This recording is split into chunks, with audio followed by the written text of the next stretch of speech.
সব নেক আমলের সওয়াব বাড়তে বাড়তে 700 গুণ, কিন্তু রোজা ছাড়া, রোজার সওয়াব কি হবে? বান্দা খালি রোজা রাখে, ফেরেশতারা কিছু লিখতে পারে না আমল নামায়, কারণ আল্লাহ বলে এটা কিছু লিখিস না, কারণ আসসাউমুলি, এই রোজা রাখছে আমার জন্য, ওয়া আনা আজজি বিহি, এই রোজার সওয়াব, প্রতিদান, অ্যাওয়ার্ড, এটা কিয়ামতের দিন আমি আল্লাহ নিজ হাতে দেব, নিজ হাতে দেব। আরেক বর্ণনায় এসেছে ওয়ানা উজজাবি, আমি আল্লাহ নিজেই হয়ে যাব রোজার প্রতিদান। সুবহানাল্লাহ পড়েন। আবার আল্লাহর হাবিব বলেন ইন্না ফিল জান্নাতি সামানিয়াতু আবওয়াব, জান্নাতের দরজা মোট 8টা, ফিহা বাবুন ইউসাম্মা আর-রায়্যান, 8টা দরজার মধ্যে স্পেশাল একটা দরজা আছে, ওই দরজাটার নাম হলো আর-রায়্যান। রায়্যান দরজা, লা ইয়াদখুলুহু ইল্লা সাইমুন, রোজাদাররা ছাড়া কেউ ওই রায়্যান দরজা দিয়ে জান্নাতে ঢুকতে পারবে না। শুধু রোজাদারদের জন্য ওই দরজাটা খোলা থাকবে। দরজাটার নাম আর-রায়্যান। এই লাখো জনতা আওয়াজ করলে এই আওয়াজ হয়, বলেন রোজাদারদের জন্য জান্নাতে স্পেশাল যে লাল গালিচার সংবর্ধনা এন্ড স্পেশাল এন্ট্রি, ওই দরজাটার নাম কি? আর-রায়্যান শব্দটা কেমন লাগে? ভালো লাগে। অনাগত সন্তান যদি কারো আসে, ছেলে সন্তান, নাম রেখে দিয়েন আর-রায়্যান। পারবেন? আমাকে সবাই ধরে রাস্তা ঘাটে, বাসায়, অফিসে, আদালতে, এয়ারপোর্টে ধরলে, হুজুর আমার একটা ছেলে হবে 2 মাস পর, একটা নাম দেন। চাপাই নবাবগঞ্জ বাসীর জন্য আমি একটা নাম দিয়ে গেলাম। সামনের 2-3 মাসে, 4 মাসে, 6 মাসে যাদের ছেলে সন্তান হতে পারে বলে মনে করেন, যদি পছন্দ হয় নামটা, নাম রেখে দিয়েন রায়্যান। কি নাম? লা ইয়াদখুলুহু ইল্লা সাইমুন, রোজাদাররা ছাড়া কেউ ঢুকতে পারবে না। মান দাখালাহু লাম ইয়াযমা আবাদা, একবার যে এই গেট দিয়ে ঢুকবে, he will never be thirsty again, তার গলা থেকে চিরকালের জন্য আল্লাহ তৃষ্ণা মিটায়া দিবে। আমরা এই রায়্যান দরজা দিয়ে সেদিন জান্নাতে ঢুকতে চাই কি চাই না? আমার প্রিয় ভাইরা, প্রতি রাতে রমাদানে আল্লাহর ফেরেশতারা আহ্বান জানায়, ইয়া বাগিয়াল খাইরি আকবিল, ইয়া বাগিয়াশ শাররি আকসির, হে কল্যাণের পথের যাত্রী, আকবিল, প্রসিড, আরো ইবাদত করো, আগাও আগাও, আরো জান্নাতের নাজ নেয়ামত কামাও। হে অকল্যাণের পথের যাত্রী, আকসির, স্টপ স্টপ, অনেক হয়েছে। আন্না, এই রমাদান এটা পাপের মাস নয়, এটা ইবাদত করে জান্নাত কামানোর মাস। চিল্লায় বলো ঠিক কি না?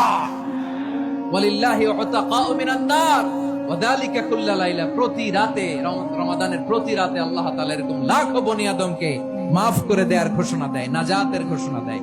আমরা আল্লাহর পক্ষ থেকে মাফ, নাজাত চাই কি চাই না? আমরা যদি নাজাত পেয়ে যাই আর কিছু চাই? রমাদানে, আসন্ন রমাদানে আমাদের 7টি করণীয়। 1 নাম্বার করণীয়, এই রমাদানকে আপনি কোরআনময় করে তুলুন, কোরআনময় করে তুলুন 2025-এর রমাদান। এই হচ্ছে আজকের প্রোগ্রামের স্লোগান। জোরে বলেন ঠিক কিনা? কোরআনময় করতে রাজি আছেন? কোরআন তেলাওয়াত করতে রাজি আছেন? আমার প্রিয় ভাইরা, ধীরস্থির ভাবে কোরআন তেলাওয়াত করুন, তাড়াহুড়ো করে নয়। আনাস রাদিয়াল্লাহু তাআলা আনহু বলতেন, রুব্বা কারি লিল কোরআন ওয়াল কোরআনু ইয়ালআনহু, কোরআনের অনেক কারি আছে যারা কোরআন পড়ে কিন্তু সওয়াব পায় না, বরং আল্লাহর কোরআন তার বিরুদ্ধে আল্লাহর দরবারে নালিশ করে আর লানত করতে থাকে। আমরা কি ওইরকম কোরআনের তেলাওয়াতকারী হতে চাই? না। ধীরস্থির ভাবে, ওয়ারাত্তিলিল কোরআন তারতিলা, তারতিলের সাথে পড়বেন। বিষ্ণু ইসা ইসলাম কানা ইয়ামুদ্দু সাওতাহু মাদ্দান, টেনে টেনে পড়তেন। আলহামদুলিল্লাহি রাব্বিল আলামিন আর রহমানির রহিম মালিকি ইয়াউমিদ্দিন ইয়্যাকা না'বুদু ওয়া ইয়্যাকা নাস্তাঈন ইহদিনাস সিরাতাল মুস্তাকিম সিরাতাল লাযীনা আন'আমতা আলাইহিম গায়রিল মাগদুবি আলাইহিম ওয়ালাদ-দাল্লিন।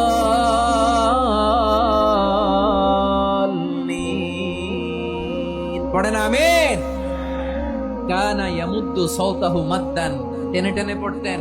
ওয়া কানা ইউকাত্তিউ আয়াতাহু, ইউকাত্তিউ আয়াতান আয়াতান, প্রত্যেক আয়াত পড়ে পড়ে তিনি থামতেন। এভাবে কোরআন পড়তে হবে।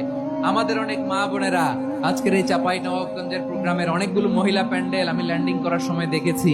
আমার অনেক বোনেরা, ওনারা কোরআন খতম করতে যে এমন ভাবে তেলাওয়াত করেন, কোরআন তেলাওয়াতের আদব আর অবশিষ্ট থাকে না। আমরা তার তিলের সাথে তেলাওয়াত করব, যেমনটি আমি পড়ে শোনালাম। বিষ্ণু ইসলাম প্রতি আয়াত শেষে থামতেন, টেনে টেনে পড়তেন, তার তিলের সাথে পড়তেন। সুর করে পড়তেন। মান লাম ইয়াতাগান্না বিল কুরআন ফালাইসা মিন্না, যে সুর করে কোরআন পড়ে না সে আমার উম্মত হতে পারে। যায়িনুল কুরআন বিআসওয়াতিকুম, বিষ্ণু বলেন সুর করে কোরআন পড়বা। অনেকে কোরআনের খতম তুলবার জন্য কোরআনরে একেবারে খতম করে দেয়, এরকম আছে না নাই? কোরআনের খতম তোলার জন্য কোরআনরে কি করে, একেবারে খতম করে দেয়। না, আপনি ধীরস্থির ভাবে পড়ে যদি খতম দিতে পারেন মাশাআল্লাহ, না পারলে যতটুকু পারেন পড়বেন, এরপর অনুবাদ পড়ার চেষ্টা করবেন, তাফসীর পড়ার চেষ্টা করবেন। আপনাদের জন্য এক অনন্য উপহার রয়েছে আমার পক্ষ থেকে, এক নজরে কোরআন 114 সূরার সারমর্ম, সার নির্যাস আমরা নিয়ে এসেছি এখানে। বাংলা ভাষায় আমার জানা মতে খুব সম্ভবত এই প্রথম কাজ কেউ করে নাই। আরবিতে পাবেন এরকম অনেক বই, ইংরেজিতে কিছু কাজ আমরা দেখেছি, কিন্তু বাংলায় পাবেন না। এত চমৎকার ভাবে আমরা সূরাগুলোর সারমর্ম, সার নির্যাস তুলে ধরার চেষ্টা করেছি। 5 পৃষ্ঠায় আপনি জেনে যাবেন এই সূরার সেন্ট্রাল থিম কি, 5 পৃষ্ঠায় জেনে যাবেন মেজর থিম কি, এই সূরায় কি কি নিয়ে আলোচনা করা হয়েছে, এই সূরা থেকে মূল লেসন কি, মূল শিক্ষা কি, সহজে আপনারা বুঝে যাবেন। সুযোগ হলে এটা সংগ্রহ করবেন। আপনারা যে কোনো ধরনের ভালো অনুবাদ আপনারা পড়বেন, তাফসীর পড়বেন। আমরা কোরআনময় করতে চাই। খতম কোরআনে রমাদানের 1 খতম দেওয়ার একটা সহজ পদ্ধতি হচ্ছে রমাদানের প্রতি নামাজের পরে 4 পৃষ্ঠা। প্রতি নামাজের পরে কয় পৃষ্ঠা? 4 পৃষ্ঠা। তাহলে 5 ও 1 4 5 20 পৃষ্ঠা। হেফজ কোরআন গুলো 20 পৃষ্ঠা, 1 পারা। এভাবে 30 দিনে আপনার 1 খতম হয়ে যাবে। আমরা যেন তার দিলের সাথে বিশুদ্ধ ভাবে কোরআন তেলাওয়াত করতে পারি, আল্লাহ তৌফিক দান করুক। পড়ে না আমিন। 2 নাম্বার করণীয়, ধীরস্থির ভাবে তারাবির সালাত গুলো যেন আমরা আদায় করি। তাড়াহুড়ো করবেন না, আল্লাহর ওয়াস্তে তাড়াহুড়ো করবেন না, তাহলে কোরআন আমাদের জন্য বদদোয়া করবে। তাড়াহুড়ো করবেন তারাবির নামাজে।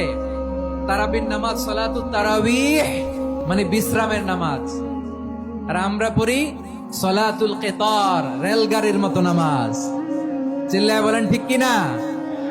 না, এরকম করবেন না। ইমাম সাহেবদেরকে আশ্বস্ত করুন যে ইমাম সাহেবরা আমরা পিছনে আসি আপনাদের সাথে, আপনি আস্তে আস্তে পড়েন, তার দিলের সাথে পড়েন, ধীরস্থির ভাবে তারাবির সালাত পড়বেন। সারা বছর এই সুযোগ হয় না, দাঁড়িয়ে কোরআন শোনার এরকম আয়োজন ব্যবস্থাপনা সারা বছর আর আমরা পাই বলেন তো? না।